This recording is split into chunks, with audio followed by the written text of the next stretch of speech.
Secretariat মেম্বাররা একটু এই গাড়ির সামনে চলে আসবেন।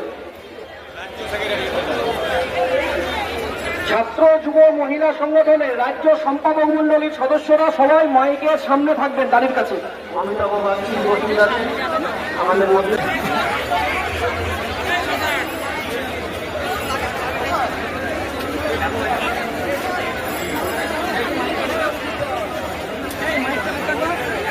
সম্রাট